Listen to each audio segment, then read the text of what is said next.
मेघालय और नागालैंड में विधानसभा चुनाव के लिए सुबह 7 बजे से मतदान शुरू हो गया है। मेघालय की 60 और नागालैंड में 59 विधानसभा सीटों के लिए मतदान होना है। चुनाव के नतीजे 2 मार्च को आएंगे। नागालैंड में 60 सीटें हैं, लेकिन एक सीट से कांग्रेस प्रत्याशी के नाम वापस लेने के बाद 59 सीटों पर ही वोटिंग होगी। यहाँ भाजपा प्रत्याशी को निर्विरोध निर्वाचित कर दिया गया है। इस समय दोनों ही राज्यों में भाजपा की गठबंधन की सरकार है। मेघालय में नेशनल पीपल्स पार्टी यानी कि एनपीपी ने भाजपा के साथ मिलकर सरकार बनाई है, लेकिन 2023 के विधानसभा चुनाव में दोनों पार्टियां अलग अलग चुनाव लड़ रही हैं।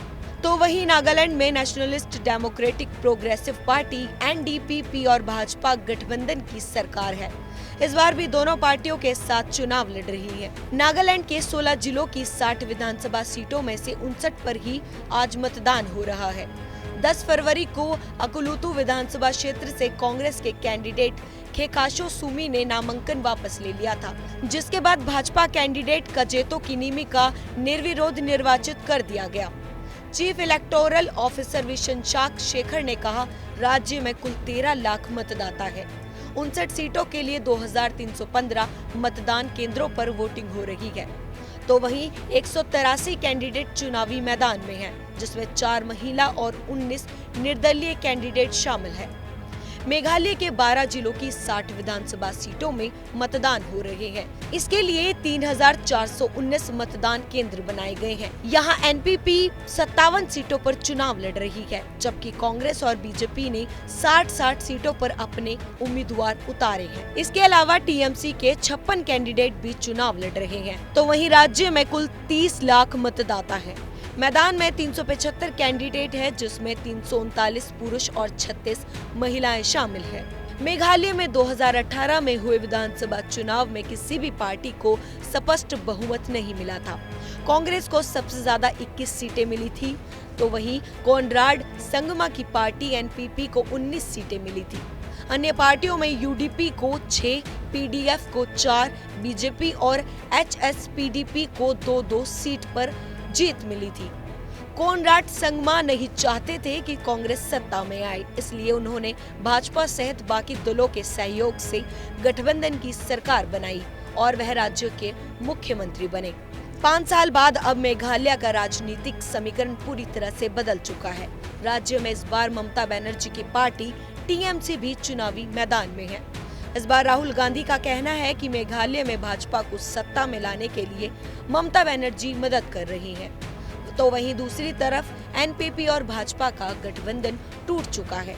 दोनों पार्टियां अलग अलग चुनावी मैदान में उतरी हैं। तो वहीं कुल मिलाकर कहा जाए तो मेघालय में चतुष्कोणीय लड़ाई चल रही है। एक तरफ टीएमसी यूडीपी चुनाव लड़ रही है, तो दूसरी तरफ एनपीपी, तो तीसरी तरफ भाजपा है, तो चौथे कोने पर कांग्रेस है। Bureau report, global Hindi TV.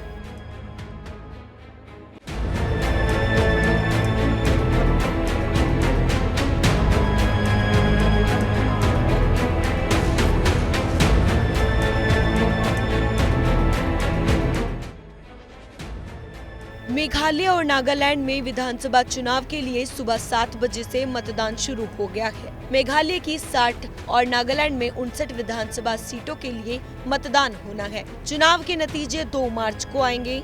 Nagaland में 60 सीटें हैं, लेकिन एक सीट से कांग्रेस प्रत्याशी के नाम वापस लेने के बाद 59 सीटों पर ही वोटिंग होगी। यहाँ भाजपा प्रत्याशी को निर्विरोध निर्वाचित कर दिया गया है। इस समय दोनों ही राज्यों में भाजपा की गठबंधन की सरकार है। मेघालय में नेशनल पीपल्स पार्टी यानी कि एनपीपी ने भाजपा के साथ मिलकर सरकार बनाई है, लेकिन 2023 के विधानसभा चुनाव में दोनों पार्टियां अलग अलग चुनाव लड़ रही हैं। तो वहीं नागालैंड में nationalist democratic progressive party NDPP और भाजपा गठबंधन की सरकार है। इस बार भी दोनों पार्टियों के साथ चुनाव लड़ रही है। नागालैंड के 16 जिलों की 60 विधानसभा सीटों में से 59 पर ही आज मतदान हो रहा है। 10 फरवरी को अकुलुतु विधानसभा क्षेत्र से कांग्रेस के कैंडिडेट खेकाशो सुमी ने नामांकन वापस ले लिया था, जिसके बाद भाजपा कैंडिडेट कजेतो किनीमी का निर्विरोध निर्वाचित कर दिया गया। चीफ इलेक्टोरल ऑफिसर विशंशाक शेखर ने कहा, राज्य में कुल 13 लाख मतदाता है।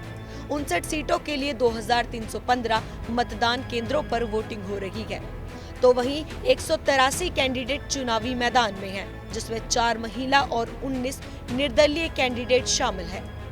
मेघालय के 12 जिलों की 60 विधानसभा सीटों में मतदान हो रहे हैं। इसके लिए 3419 मतदान केंद्र बनाए गए हैं। यहाँ एनपीपी 57 सीटों पर चुनाव लड़ रही है, जबकि कांग्रेस और बीजेपी ने 60 सीटों पर अपने उम्मीदवार उतारे हैं। इसके अलावा टीएमसी के 56 कैंडिडेट भी चुनाव लड़ रहे हैं। तो वहीं राज्य में कुल 30 लाख मतदाता है। मैदान में 375 कैंडिडेट है, जिसमें 339 पुरुष और 36 महिलाएं शामिल हैं।